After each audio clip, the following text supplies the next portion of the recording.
ఇప్పుడు బహుజన సమాజ్ పార్టీ సత్తెనపల్లి నియోజకవర్గ సెక్రటరీ అయిన మానపాటి విజయ్ కుమార్ గారు మాట్లాడుతున్నారు. అందరికీ జై భీమ్. ఈ వేదిక అలంకరించిన పెద్దలకి, అంబేద్కర్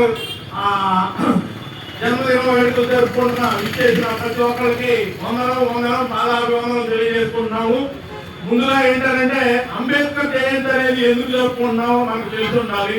అంబేద్కర్ గురించి అందరూ చెబుతున్నారు. అంబేద్కర్ ఆశయాలు ఏంటి? ఏదో దండేసి దండం పెట్టి అంబేద్కర్ పేరు చెప్పుకుంటే సరిపోదని నేను తెలియజేసుకుంటున్నాను. అంబేద్కర్ ఎవరి కోసం పాటుపడ్డాడు? అంబేద్కర్ కోసం. అంబేద్కర్ ఉద్యోగాలు ఇచ్చాడు, అన్ని ఇచ్చాడు, అందరూ అంబేద్కర్ అంటున్నారు. కానీ అంబేద్కర్ కు మనం తిరిగి ఏం చేయగలిగాం? ఎవరైనా ఆలోచించారా? ఏదో ఏప్రిల్ 14 వస్తే దండేసి దండం పెట్టడం కాదు. అంబేద్కర్ ఆశయాలను ముందుకు తీసుకెళ్లేటట్టు ఉండాలి. ఆయన ఫోటోలు మన అవసరానికి పెట్టుకొని ఆ తర్వాత తీసేసేటట్టు కాదు. ఏదైనా కానీ ఆయన మన కోసం పాటుపడ్డాడు. ఆయన పాటుపడ్డ దాంట్లో కనీసం 25% అయినా ఆయన కోసం పాటుపడాలి.